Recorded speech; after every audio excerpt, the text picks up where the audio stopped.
And it looks like we're live. Welcome to another InnerZension Radio interview with Nate Terrell. We're going to be talking about some important revelations on emotion, relationships, and how that affects our inner peace.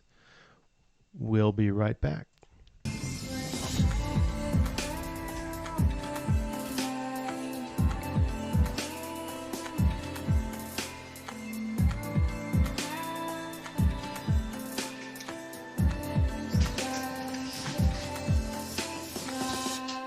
Welcome to InnerZension Radio. And welcome back to InnerZension Radio. I'm Chris McCleary, your host, and we have Nate Terrell, who just made it back to the seat. How you doing, Nate? I'm doing terrific. It's great to be on with you again, Chris. Good to see you again. I'm really looking forward to extracting more knowledge from that noggin of yours. 40 years of social work and psychotherapy. That's really going to help us here. Terrific. I look forward to our discussion. Okay, so as you know, as most people know, there's a lot of emotions that run in relationships. And what we're going to be doing here today is try to establish how to gain, maintain, and the importance of inner peace in relationships. And then, sometimes I'm thinking like inner peace on one person can kind of actually throw someone out of inner peace on the other person. And so we'll get into all sorts of different relational kind of considerations. But I think, in my opinion, the main communicator between people, whenever you've got two people together in the same room, you've got some sort of energy that runs between them. And I think that the emotions are the primary, kind of connection between them. What do you think, Nate? Yeah, absolutely. And of course, our emotions come from two different places. We have more primitive emotions that come from our limbic system, our fight, flight, and our partners touch those off sometimes, our maybe fear of abandonment, maybe shame. And these are emotions that have been around forever and they're hardwired into us. They've been around since dirt. Of course, all living things have the amygdala, have the fight, flight. And this is why relationships often bring out the worst in us, because these are the relationships that matter the most. These are the people that we let down our guards with. So a lot of fury sometimes comes up with the couples I work with and couples I know, and sometimes in my own relationship, because these deeper emotions get touched off. Of course, the other piece is what we create by our thoughts and our beliefs. As you say, the stories we tell ourselves. And fortunately, we have a lot of control over this. We have a lot of control over talking back to our irrational thoughts in our head, but more simply think to ourselves, I have a choice how to respond in this situation. And of course, a big part of emotional intelligence is simply being aware of how we create our emotions and doing everything we can to develop emotional responses that are functional to the situation. So already it sounds like you're making a difference between the actual energy running through this body and my reaction to it. Absolutely. Correct? Absolutely. So somebody grows up with very, very critical parents and they're always putting them down, and they find a wonderful partner, but after the honeymoon phase of the relationship, their partner says something a little bit judgmental or critical. Well, viscerally, physiologically within them, they might start to feel all the rage and pain and hurt from their childhood, rise up within them. And this is what often happens. And they all of a sudden, like, they blast their partner, and their partner's like, oh, what? Where's this coming from? I just said it annoys me when you're late, But if when they feel that negative emotion turning up within them, they can think to themselves, hey, this is my pain body. This is from my childhood. This is from my adverse reaction to everything I've experienced. My partner's not responsible. Then they can respond differently. So like all intense emotions, a lot of times physiologically, we feel it, but then we have the power to detach from it or to cut the string, to cut the link between our emotional response and what we're feeling on the inside. I'm sure you see this with couples a lot too. A couple will make what seems like an innocuous remark, and the next person is in a rage. Well, it's usually from some childhood programming. Right. Which creates kind of a repeated pattern throughout life, based on what I've seen. So you got these patterns of, I don't know, like emotional coping skills that repeat. Why does why do I always get this kind of person, or why does this always happen to me? Any Exactly. kind of those statements, it's probably you creating it. Without a doubt. And of course, sometimes it's deeply unconscious. You know, the pattern Yeah. I see, and I know you see this, is somebody has a father who's rejecting and maybe has an addiction and doesn't treat them very well. So unconsciously, or even maybe consciously, they seek out a partner who's like their father. And their reasoning is, well, I wasn't worthy of my dad's love. Maybe if I can pick this person who's rough around the edges like my dad was, if I can win over their love, then I'm really worthy. Then I'm really somebody. Mm-hmm. And many times when I've worked with women that have this dynamic, they actually say to me, they're bored with guys that are more sensitive and tuned into their feelings because they're not a challenge. They're not a challenge. So we have to be aware of that. We have to be aware of that. And of course, I would say to that person, you're worthwhile and lovable and whole, period. You don't need to be looking for your partner to make you feel like that. And of course, you were always whole, regardless of how your dad treated you, to help Mm-hmm. them break that pattern. But if they can recognize it, it goes a long way. Yeah, and I think the recognizing it's probably the 90% part of it. Just being aware of it is important, because we go right to not even to the emotion. When the emotion gets ignited, I think most people bypass even the emotion and go straight to slam the door, Exactly. without even realizing that they were angry. And then after they've made damage and hurt people's feelings, then they start realizing, oh crap, I was really angry. So Exactly. And sometimes they're recognizing. just baffled. I think we all have situations where, this happened to me a lot more in the past before I discovered more inner peace and self compassion. But I would have emotional reactions, and it was almost like it was another part of me. And this is, coming out. This is why I love, Eckhart Tolle in The Power of Now talks about the pain body, that part of us that where all of our accumulated pain, humiliation lies. It's not something we consciously create. It's just sort of resides in there. And some people have a very active pain body, and some people have a dormant pain body. But sometimes when it comes out, once we settle down, we're almost bewildered. Like, what was that all about? But Mhm. we have to retrace, as you say, and really see the origin of it. Because you're right, people oftentimes aren't even aware of how they feel. They just react, slam Right. a door, or say something mean spirited. Right.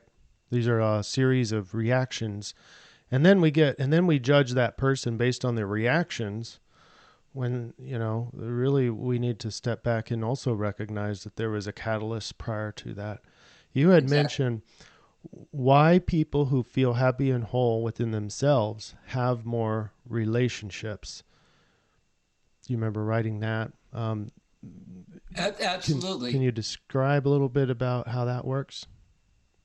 One thing I've learned on a deep level in my life is that it's simply unfair to our partners to project all of our emotional needs onto them. This is what my dad did to my mom when I was a kid. And I made the mistake a little bit early on in my own relationship with my wife. We were living together at the time in Westchester. And I remember I woke up one Saturday morning. I was really feeling a lot of internal angst. And I remember actually feeling like I said to my wife, like, you have to make me happy. And I remember she said to me in a very loving way, I love you. I care about you. I want to be with you, but I can't make you happy. And I was sort of raging about it inside. Well, why not? What should I do? And she said, that's your responsibility. You need to go out and figure out what works for you. I said, like what? And she said, why don't you go out to the woods, or why don't you go do something you want to do? I see this all the time in the couples I work with, and I'm sure you see this too. Never really feel fulfilled because deep inner peace and self compassion and internal harmony, as you know, comes from within. Nobody can give it to us. Now, it's only normal to want validation and love and approval from our spouse. I mean, we all want some of that. Even the healthiest people in the healthiest relationships want that. But at least for me, in terms of my work with clients, if people are happy and whole with themselves and have a deep level of commitment to their partner, that's a pretty good formula. And of course, we all know people that bounce from relationship to relationship wearing their partners out. They get through the honeymoon phase, and then they start demanding their partner become who they want them to be. And they start projecting their emotional needs on the partner, and the other person just exhausted. And then they move on to somebody else. So it's not a very good formula for relationship success. And this is why I'm so into self-compassion. In the past, if I was feeling out of sorts, as I said, I would naturally sort of turn to my wife and expect her to cheer me up. And she's wonderfully supportive. However, it's simpler for me at that moment to go to the woods, to meditate, to listen to my Hindu chanting music and find a deep level of peace within myself. It's something I have control over. And then I'll come back to the table in terms of my relationship in a much better frame of mind. Do you see this too in the couples that you work with in terms of your own experiences in life? Absolutely. I'm starting to formulate an idea that maybe there are some basic needs in the relationship that we do need the other person, like for. I don't know. I'm thinking like the easy one, like sexual needs. Right. There's obvious problems if you don't get those needs met, and those are big, primal, needs. Absolutely. And so I think we need to separate the different kinds of, and I think you're more talking about the emotional needs, which is, I think you actually use that term. Right. And I think it's almost the past repetitive needs that are based on coping skills from childhood. Those are the particular problems. The ones that you can't resolve because they started so early in life, and now you're projecting those on your loved ones that they weren't there back then. And, I think that's the separator, because there are some emotional needs that we should expect the other person to, listen and care for. And, because I can see a point where both people are so, like, both people in the two people in the relationship are so whole, they have no emotional needs from the past. Right. Now we've got two people just living in the same house with absolutely no need to interact because they're so whole. Right. And I don't see that being very, loving. I don't see that being very satisfying. Right. But you don't see that very often. I think it's more dissociated relationship, I think. But right. Those are the type of people that don't come into counseling. Right. Because they're good with it. They're whole. But they're not loving life either. Right. Well, I'm really glad you said that. And of course, we need respect. We need shared dreams with our partners. I'm not suggesting that there aren't great reasons to be in relationships. People can give us wonderful feedback. Our partners can celebrate us and encourage us and help us learn lessons in our lives, have fun, create families, go on adventures. I love being married, and I certainly don't want to go live in a cave. And you're right. What I'm talking about is more the sort of the deal stopper types of emotional reactions that come from our childhoods that really destroy relationships.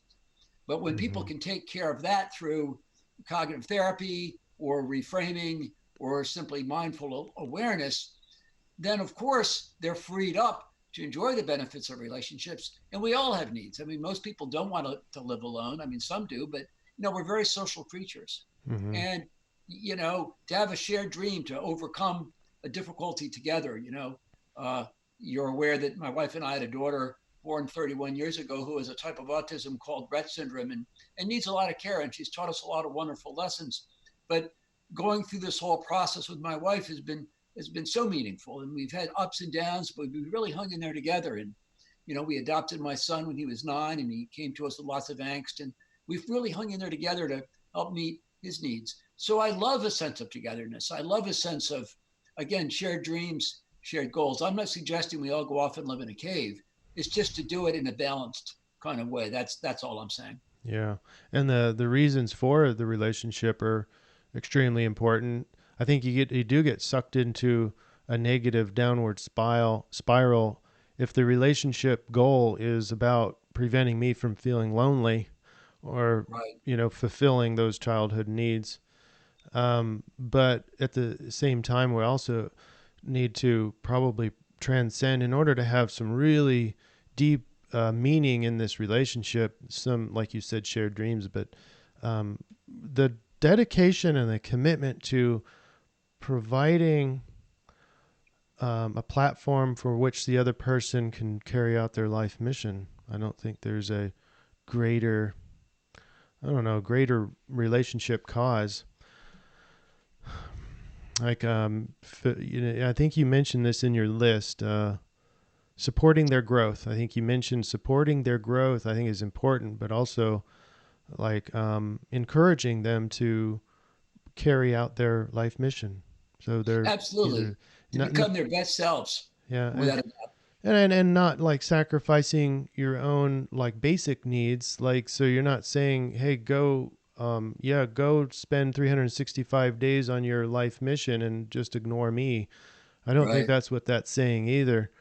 But you know, when we can get into balancing those needs easily, but that's more for another topic. Absolutely. Um, so accepting each other's as they are. Let's talk about that one because we can go into pretty deep. As they are, there's an emotional body, there's a mental, cognitive um, engine in there, but there's also physical stuff and there's also physical behaviors and reactions to Right. emotions. So, how much do we accept of them? What kind of parts do we accept, and which parts do we expect them to change? This is a really, really tough one. And it's one I still grapple with. I would say this: it's unfair to our partners to expect them to make really, really deep changes in their personality, in their maybe in their interests, in their energy level. Somebody's really introverted and loves to sit home and watch Netflix on a Friday night and partners up with somebody who's really extroverted. Well, it's unfair for the extroverted one to expect the quiet one to stay up all night long at wild parties. So we can't really expect our partners to become a different person. And if there's something they love doing, maybe they are fascinated with, studying butterflies and want to travel the world and do research on butterflies. Well, it's not fair for us to say, look, why would you want to do that? That's a waste of time. Although I can see why the person might be a little lonely if the other person's out of the country all the time. However, on a smaller scale, we can certainly make requests that help our partner better understand us. If we want our partner to really look at us when we talk and get off the internet or their cell phone, I think that's an appropriate thing to ask. But again, that's a tricky one. My wife gets up in the morning early to teach college, and in the evening loves to go upstairs and watch her shows and put her bathrobe on and check her email and look at Facebook. Well, she has a right to do that. But then the tension point is if I want to talk. So we have to find some balance. I might go up and say, well, there's something I want to talk about. Let me know when you have a moment. Or I might go up and just say briefly kind of where I'm at and then say, look, I know you're busy. There's always middle ground. But we can make requests. And I think we can help our partner maybe grow into their best selves because maybe we see things in our partner they don't see in themselves. For instance, maybe our partner puts themselves down all the time. And even in social situations, and maybe because we love our partner, and this is hard for us to see, well, hopefully we could say to them, you don't really need to be doing this, or like, what's going on? And this is what I mean by helping our partners grow into their best selves. So it's a balance. It's a yin and a yang, like you write in your book, Yickby Ball. It's really all about there's pendulum swings, and we have to try to find the center, but we have to also develop a mindful awareness of why we have the extremes. So I think it has to sort of be negotiated on a day-to-day basis. How do you see this? What do you think is legitimate for us to ask our partners for? Walk me through this because a fairly recent hypothesis that I started developing is that I can separate out some of these things in the relationship that I can go 100% accept and understand, and then other things that I don't have to accept. And the way I work this out is the emotions in the other person are non-negotiable. They are caused by something, mostly by the subconscious. Like we got done talking about all that. And but therein lies the reaction to everything that's all the dynamics that are happening in the relationship. And so that emotion tells us all sorts of stuff, what's happening right now, but also what happened to them in the past. And then the beliefs that they lay on top of themselves because of past experiences. And so I say, let's not, in the heat of the moment, let's not judge the emotion. And then after this discussion, then we have to get into how to separate out the emotions, because we start mixing. That's where you come in and start projecting your needs onto someone else and accusing them of doing the things that, Right. That you're actually doing. But anyway, that was way too confusing. Let's step back. So the emotions of the other person must be understood and accepted. Right. But their behaviors and their reactions to those emotions they don't have to be accepted. And I'm thinking like the extreme example that hopefully no one ever has to, live with is over here you've got the serial killer, and, we tend to judge the person themselves because of all these behaviors, and they're just awful and atrocious. But underneath, there's these emotions that are happening. And so, as a clinician, I might have to deal with a serial killer. And would I work that out? Would I just judge that person and not work with them? Or how would I work that? So I get in there and I say all the emotions are acceptable, what they're feeling, even if I feel like that's kind of ridiculous or whatever. The emotions, not the thoughts, the emotions, and then I accept those, understand those, and I communicate to them that I understand those emotions, and I'm not going to change you, and I'm not going to change that. I'm not going to take it away either. That's an important concept. I'm not going to take your anger away. I'm not going to take your sadness or grief away. But then now we get into the behaviors, completely different. And the way I work that out is boundaries. Right. So if bird watching is the behavior, there is an underlying emotion there. There's some sort of passion there. And what I talk about is the neat thing about separating those out is that you'll get quicker to either one of two things. Either you start bonding quickly and effectively and understanding each other at a deeper level, or you start figuring out that this relationship is not the right one. Right. And that happens much quicker because I understand that they're emotional. Let's say it's the latter. Let's say the relationship is destined to fall apart. Well, if I truly, openly understand and accept their emotions and their passions, I can know and accept that they love birds and they're going to be gone 365 days a year all around the world and never see me. Right. And, I'm not going to fight that. And that's sad. And I'm going to go through a lot of grief because I really love that person. But it's, that's the behavior is not commensurate. So how do I just give up? No, I'm going to give you some boundaries. I say, okay, I'll give you 30 days to travel on your, I can give you about 30 days a year. And the other person either says, yeah, I can do that or not. If they can't, well, we're done. That's right. We have to know our walk away point. Yeah, walk away. Yeah. In situations where we're not going to put up with. And this is actually a great way to jumpstart other people's changes in their behavior. I worked with a couple of years ago, and the woman didn't like how her husband was treating her and would stay in her room and feel lonely and upset. And he was out and about. And finally, but she had no power. And I finally said to her, do you have some place you could go? And she said, yeah, I could go to my daughter's house and stay for a couple of days. And I said, why don't you do this? Why don't you leave a note on the kitchen table? Don't like the way you've been treating me. I've gone to my daughter's house for a couple of days to get a break. If you're interested in improving this relationship, give my therapist a call. And I gave, she put my name and left her my card on the table. Not that they couldn't talk with each other, but it was really a difficult situation. And sure enough, as soon as the guy got home, he called me and I met with him individually a couple of times. So sometimes we have to lay out a bottom line. You know, Yeah, and and that you mentioned having the courage to be radically honest, even if it causes.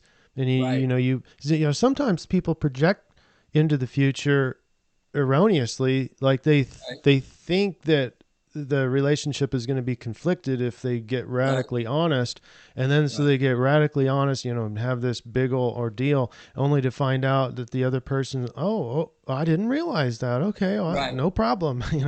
So you don't want to project into the future. You just really would rather be radically right, honest, no matter what, right. even if it causes tension in the short run. And I think this is really what destroys a lot of relationships. We're afraid to speak up and be honest, radically honest, as you say, because we're afraid of tension or the other person will be upset. But then it creates distance. Say you start going with a new partner, everything's great, but they're Mhm. always a half hour late to every time you get together. Well, maybe that's hurtful to you, but you don't bring it up. But then you notice you start to feel distant from them, or maybe you avoid talking with them as much. I went through an example of this a couple of years ago with my wife. That was very painful. Her mom was bedridden and very sick, and she spent a lot of time over there. And I started to feel like sort of hurt, as if she kind of checked out of the relationship. And it was hard to bring up because I didn't want her to perceive me as selfish or self-centered, but I wanted her to know that I was feeling a little bit like I was feeling disconnected. And in fact, I was seeing a therapist at the time, and she said, "Well, you're going to have to tell her how you feel." And I think I was afraid to do it because I was afraid maybe she wouldn't be accepting of that.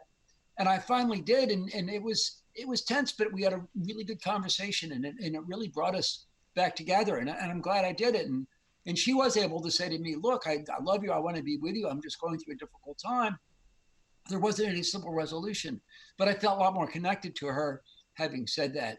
So my wife and I have something we call just like a saying, and rather than get into lots of back and forth counterpoint, sometimes we just say to each other, "Look, I've got something to say," and then you just say it, and then maybe the other Mhm. person thinks about it and comes back with a reaction the next day, or maybe the situation just dissipates. But it's tricky sometimes to decide what to be honest about or not, in terms of we don't want to share every time we maybe feel hurt or slighted, because that can be laborious. But happiest couples of the world certainly have a level of honesty, for sure. You have to. How? Because how's your partner going to know what you're thinking and feeling if you don't share it with them? Yeah, I'm also thinking that the nature of these laborious emotions that keep cropping up, and you start walking on eggshells because you can't say something because you think Right, that it's too repetitive. We already got through this depression, or we already got through this thing, and now you keep bringing it up. And I think it's because the person who's feeling it doesn't feel truly accepted for that emotion. exactly, And exactly. so I think a lot of people, I think most people tend to get defended or are offended when the other person has an emotion because they either take it personally or they don't want to be the cause of the other person's negativity Right, and all right, that. And so that now once the emotion comes out, and we can look at how that emotion comes out, if it's emotional reaction or they're talking about it correctly or not offensively. But anyway, right, that emotion just by itself, when it comes out, puts the other person on their heels. And then right, that escalation process happens. Well, I didn't do right, right, I didn't do it on purpose. We go back right, to that primary rule, and then separating them out. So, right, hey, I have this emotion. I'm going to own this one. I just need you to be there for me and to realize that I'm going through this. The reason I'm saying this isn't so that you have to change. right, And that's the important part. That's why we get defensive is when we see the emotion, uh-oh, she's using me again. I've got to she's going to expect right, me to change. So can't go to the gym anymore, right, starting to make right. up the stories even though well, maybe she is, but that's not shouldn't be expected too early. It's the emotion that needs to be accepted first. That's right. And this is where the gift of the question comes in. For the partner to be able to just ask open-ended, reflexive questions that enable the other person to explore themselves, their thoughts and feelings and perceptions on a Hmm. deeper level. And Hmm. it's so hard for couples to do. And Yeah. one of the things I often do in couples therapy, once they've sort of gotten the initial anger or upsetness out is I ask them to ask each other a question. And I see this over and over and over again. One person will maybe acknowledge some vulnerability or something that's deeply upsetting to them. And the other person will counteract it by trying to win a point or persuade them they're wrong. And I say, stop. Could you just ask your partner a question like, tell me some more about how you feel? Or how long have you been feeling like this? Or what's this feel like on the inside? And that's solid gold. That's really the difference, I think, between couples that are able to really get their relationship back on track and those that aren't. These open-ended, radically honest questions. What's going on? Why are you doing it this way? So in the initial example I gave with the couple starts going out and the person goes into a rage when they get criticized, rather than be upset or angry, if the partner could say, wow, like you're really, really upset about this. Like, what are you feeling? What are you thinking? What's going on in your past? And that may be a lot to ask on the third date for sure. And I know a lot of people aren't therapists like you and me, but that's solid gold, to not personalize it, but to explore it on a deeper level. And I find once couples start doing that, the healing is often pretty rapid. It's just a whole different dynamic. And as you say, it's not about changing the other person. It's about understanding them. A lot of times my wife and I just say to each other, like, what's your thinking? Even if she does something I don't think makes any sense or, is irrational in some way, I'll just say, like, what's your thinking? And then I can learn about her. As long as that doesn't sound too judgmental or too critical. Exactly. What are you feeling might be a better starting point if it starts looking like she's getting offended. Exactly. And let's see, what was I going to say in there? Was the emotional understanding is the key to just about everything, but the how do you know that you're doing it right is the other person's emotion will naturally start calming down, right, because they feel that they're being related to. And so I talk about going to the next levels, not just asking them how they feel, but once we've established kind of what they're going through, even if you don't have a name for the emotion, the next step is relating to it. So without going back to my defensive mode and justifying my behavior and all that, we just simply relate to their emotion, and that communicates to them whether or not you really understand. So, sad. I was sad yesterday when, I was at work and blah, blah, blah.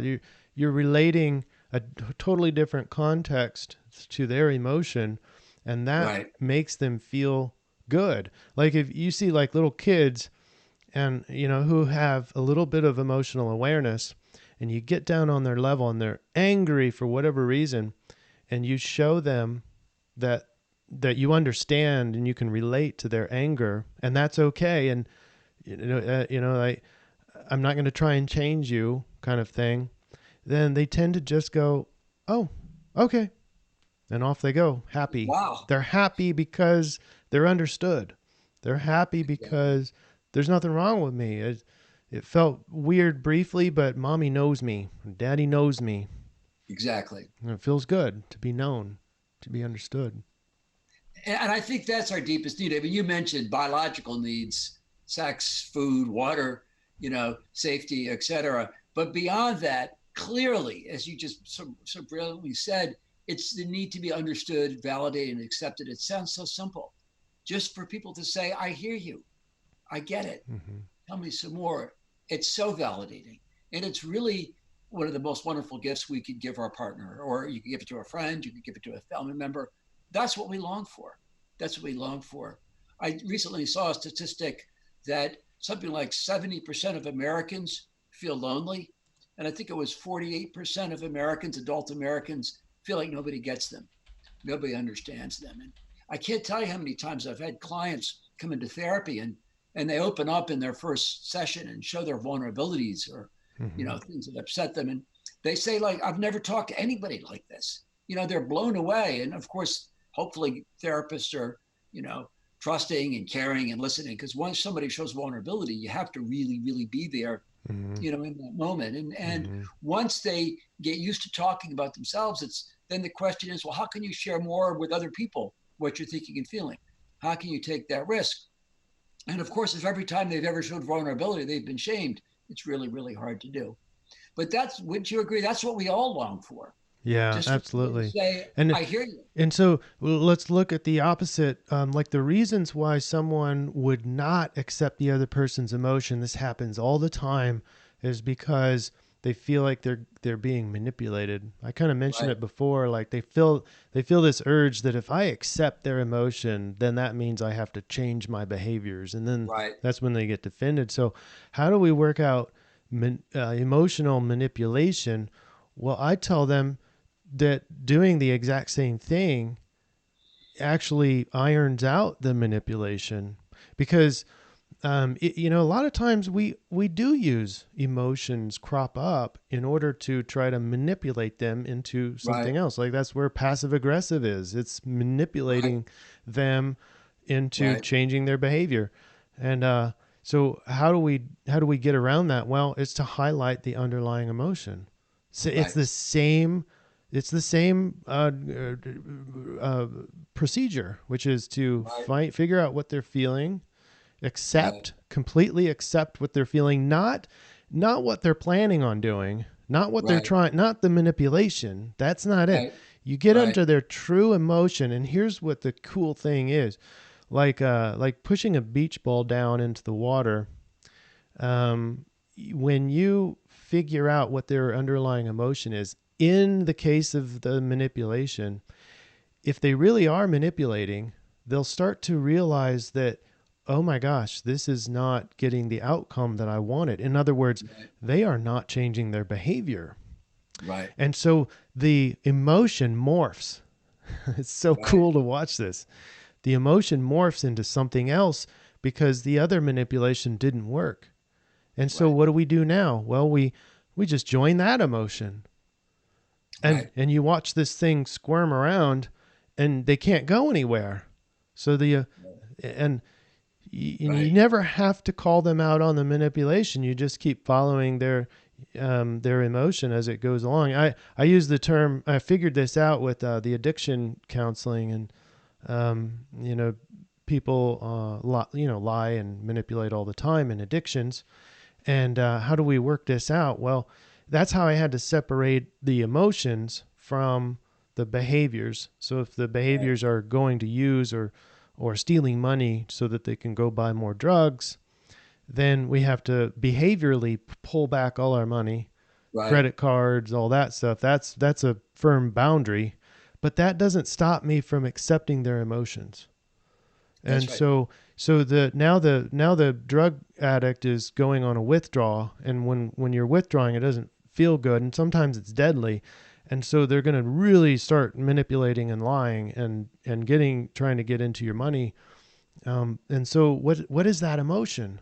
There's a lot of Right, emotions there, but probably like anxiety, there's fear, right, that primal stuff that you like to talk about. And so you get in there and you relate to them on that level right, without giving them money, right, right, right. you know? That's Yeah. very powerful. And it's extremely powerful. And then that's where you see that beach ball morphing to different things. Like you'll see anger, and that didn't work because you're relating to them. And so now they go to crying and sadness, and Right, that didn't work. And so, right. and then they just leave or whatever.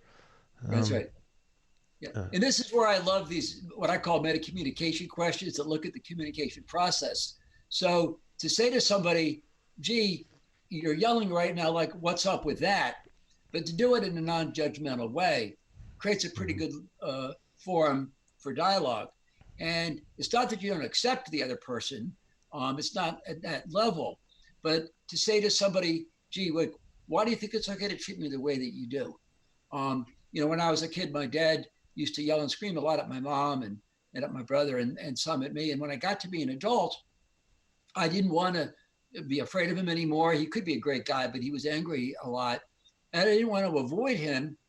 And I started simply asking him, like, why are you yelling? Like, what's going on? And he would say, I'm mad. And I would say, well, can you just say it without like yelling and screaming?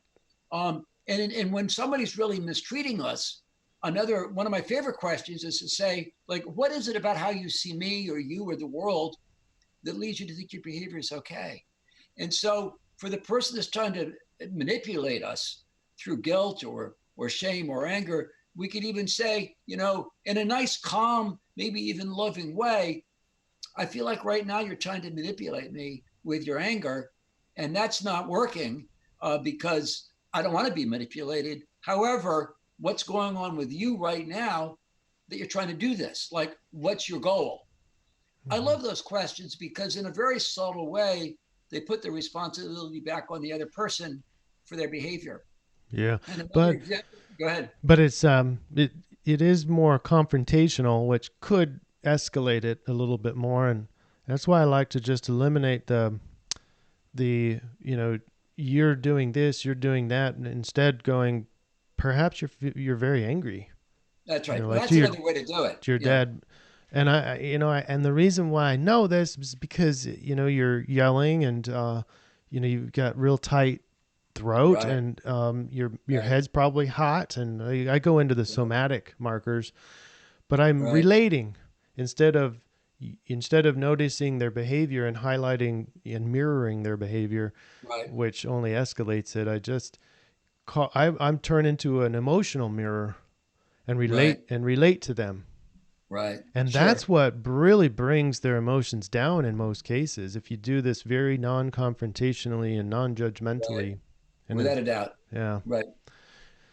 and that I try to show people that even with those manipulative emotions, it still works. In fact, it naturally just disintegrates the manipulation. And the beautiful thing is you don't have to call them out on the manipulation. Right. I hear you. That's why it's important, because if they get called out on the manipulation, then anger and escalation results. Absolutely. So, Absolutely. or normally results. So anyway, what a great conversation, as usual. Right. Absolutely. Can you think of anything that we didn't? I'm looking through our list. Difficult times. Let's do this one as our last topic item: the importance of hanging in together during difficult times. Yeah. A lot of research, as you know, shows that couples that split up often don't face any more formidable problems than couples that stay together. Now, I'm not suggesting people should stay together if they're being abused or shamed or they just don't want to be with the person anymore. Everybody has the right to make their own choices that are healthy for them. But so many couples don't really have a tolerance to have the tolerance to hang in. And what I often find in my own marriage and couples I work with, sometimes if you can just have that tenacity, somebody has a shift or gains some enlightenment or situations change or they let something go or find grace and forgiveness within their heart, there's a lot of hanging in. And to sound overly simplistic, as we talked at the beginning, if people are happy within themselves, they communicate radically and honestly with their partner, and they just hang in together. That's really the secret, to success. And we all know people that jump from relationship to relationship till there's conflict, and then they head for the hills. And as you've said, relationships go through all sorts of pendulum swings of connectedness and difficulty and life challenges and times that maybe they just feel like they don't even like each other or want to be together. But at the end of the day, that shared journey brings its own connection, brings its own closeness. And so it takes a lot of work, but it certainly, there's a lot of benefits, for sure, in that. And anybody that's been in a relationship long-term knows what I'm talking about. It's not always walking hand in hand on the beach in the sunset. But when you go through the difficult times, it makes those moments on the beach even more beautiful. And I think, I think there's some other statistics. I don't have them rattling off the tip of my tongue, but like people with a certain problem, developmental problems in the kids, or some loss in the kids, it increases the divorce rate. These tough times obviously put a toll on the marriage rates, and so it's with good reason why these stressors break the relationship apart. And I think one of the phenomenons that does that quickly or quicker, or a phenomenon that is pretty much in every one of these tough times, is that one person is going through the emotion much quicker than the other. So let's say Right. it's grieving. They're both grieving, maybe a loss of a child or something. And, one person, I don't know, can I say it's typically the man? The man tends to grieve quicker, and the female is still grieving maybe 10 years later. And the man just goes, come on, let's hurry up. Right. And, Right. Right. and so then the other person starts to judge the person still lagging behind. And Right. that goes back to the non-acceptance, non-understanding. They can understand because they went through the grieving, but they're no Right. longer accepting that emotion. And they're Right. expecting the other person to change, and change their behaviors, change their emotions, change everything, and get to where I am because I've already grieved this. Right. I And think of that's where course, we that's get. a formula for a lot of tension. And Totally. I mentioned earlier, my wife and I have a child with special needs, and early on, it was much harder for my wife. I think I had more of a can-do attitude. Just I think it's often harder for the woman that carries the child, and it was sort of a dark night of the soul. I think my daughter was 1 or 2, and my wife said, we're never going to feel the same way. I mean, wife's a wonderful mother, but it was just really, really hard on her. She said, we're probably never going to feel the same way about our experience with Nikki, but let's stay together anyway, and let's just accept that. And so the gift, as Mm-hmm. you say, is to accept, each other. And so for the woman that maybe hasn't healed, maybe a child dies, and maybe the man gets more resolution. One of the greatest gifts he can give to her is simply to accept the fact that it's taking longer, maybe forever, and it's harder, and that's okay, and Mm-hmm. not to shame her, Mm-hmm. but to validate that. Yeah, I think that's Some so things that we don't get valid over. that validation, I think, is the critical piece there, and you have to do it over and over with different contexts because it's just stays there. But I think that exacerbates it and makes it worse when you start saying, "All right, enough. I've had enough. Exactly. I've had enough of your emotion. Can't Right. do this anymore." That's where we start getting into problems. And another part of that is just sometimes agreeing that you're never going to see something the same way. Mm-hmm. Couples go through experiences that are painful and raw, and they have really, really different reactions. And maybe they'll never understand each other's reactions. And maybe every time they bring it up, it sets off their pain bodies again. Well, maybe they need just to avoid that conversation. Maybe they need to say, wow, we're never going to feel the same way about this, but that's okay. We can find connection in other areas. Well, I think the key there is going back to our original talk, or mine, was to separate out the emotions from the behaviors. So even while I know that she's still grieving this, and I can accept that, and I can even relate to her every once in a while, can we at least go to Florida on vacation, for example? Can we Right, still at exactly. least do the vacation? So the behaviors are different than the emotions. I'm going to be with you for the emotion. But Right. but even then, if the emotion is constant, straight lined, that's a red flag. There's something else going on there because grief doesn't work like that. Right. Grief comes and it goes, Right. Right. and so I can be there with them at times when the grief wave is big, but if it's just constant straight line 10 grief for 10 years, that's a big red flag. There's something else at play because that You know, emotions don't work like that that. I'm sorry. What was your last thing you said? Emotions don't work like that. Right. Right. Yeah. And maybe tragically the person says, "Look, I love you. I'm sorry for your pain, but it's hard for me to live with somebody who always walks around with a dark cloud." And without being judgmental, maybe they need a trial separation. I mean, Mm-hmm. trauma obviously wreaks havoc on people's deep sense of life and who they are. And I'm not suggesting people abandon their partner, in time of need, Right. but sometimes if people are having a destructive impact on each other, maybe the person in grieving decides, I want to be with somebody that just really, really understands why I'm grieving, and Mm-hmm. separates from the relationship because they feel their partner isn't really in step with them. It can go, either direction, Mm-hmm. for sure. But I find many times when kids have a child with mental health needs or addictions or developmental challenges, a lot of times they really do see things differently. I have read that 90% of couples with a child with significant developmental needs eventually divorce. I Mm-hmm. don't know that it's that high, but people have very, very different reactions. Mm-hmm. And, I'm proud of the fact that my wife and I have been married for 34 years, despite the challenges my daughter has, although we've worked really well together to meet her needs. But when you have a child with special circumstances, whether, again, it could be a drug and alcohol issue, it could be a mental health issue, it's very draining. Naturally, Mm-hmm. our focus goes to the child, and it doesn't leave a whole lot of time and energy for our partners. Mm-hmm.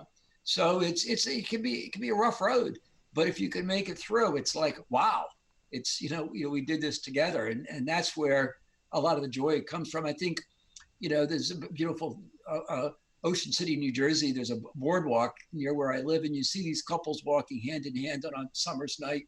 These older couples, and I don't think they've had easy lives necessarily. And I always want to interview them and say, like, what are the keys to your success? And sometimes I do interview couples and situations, and I ask them if I could like talk with them, or maybe couples I know, and they say respect, they say hanging in, they say communication, but sometimes you have to forgive and let go.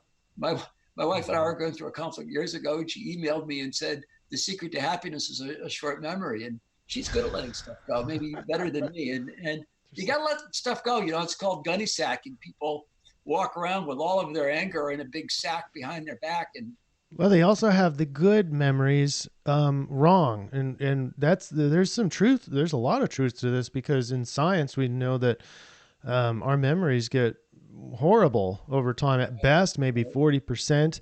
The fish literally gets bigger in our memory. right, The good for times sure, get better, and when the good times in the past get better, right, then our current life, when we're always comparing it to those old moments, our current right, life gets worse and worse and worse. right, And so it is important to have a short memory, or at least holding on to the past with a very loose grip and kind right, of recalling those moments, but not putting much credence to it, because even though this particular event was extremely satisfying, there was some things in there that you didn't like. right, You're just happily forgetting those things and only remembering the good sides and then right, exaggerating the good parts of it. yeah. So anyway, yeah, it's really important to stay more in the now.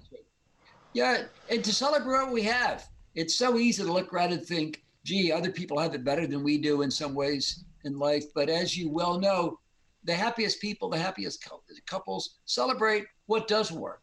Maybe people have very different styles, very different interests, but if they can celebrate those moments of connection, whether it's a nice dinner out or whether it's just a shared joy, maybe it's just waking up every once in a while, 3 o'clock in the morning and having a deep talk. Maybe it's simply pride in raising a family or joint professional accomplishments, but it's our ability to just really appreciate the upside that I think makes a difference in the long run. And appreciate the other person's contribution to the relationship, emotional Absolutely. contribution, especially. Absolutely. All right, Nate, any last comments before we end? No, I think we've really done a great job of covering everything. A final quick thing I'll say is that we haven't mentioned is sometimes in life you have to climb the mountain peaks by yourself when it comes to relationships. The marriage, the relationship is kind of the base camp. It's where we get our sense of maybe comfort or sense of goodwill, etc., sense of emotional safety. But we can't always expect our partner to get to those same mountaintops. So that's the balance. Hopefully, we can have some mountaintops with our partner. But like I love to go to like Bruce Springsteen concerts and stay up all night, maybe sitting in the woods talking about the meaning of life. Well, my wife's not into that, but she doesn't stop me from doing it. So again, that's the yin and the yang. That's the balance to have togetherness time, but recognize we have to get to the peaks by ourselves sometimes. Mm-hmm. Yeah, very well said. All right. Well, there's probably a million more topics that we could cover on, especially even on relationships and emotions. I look forward to our next talk. Great. Well, thank you very much, Chris. And for those of you who are still here, go get Nate's book on Amazon, or I'll hopefully link this below, on self-compassion. And so important to have that in your life. And actually go to the previous interview. Our first interview with Nate Terrell talks about self-compassion. I think we take I don't think most of us really understand what it means for self-compassion. He's got a great take on it, and it's a great book. All right, Nate, until Chris. next time. Have a terrific day. All right, you too. Bye-bye. Cheers.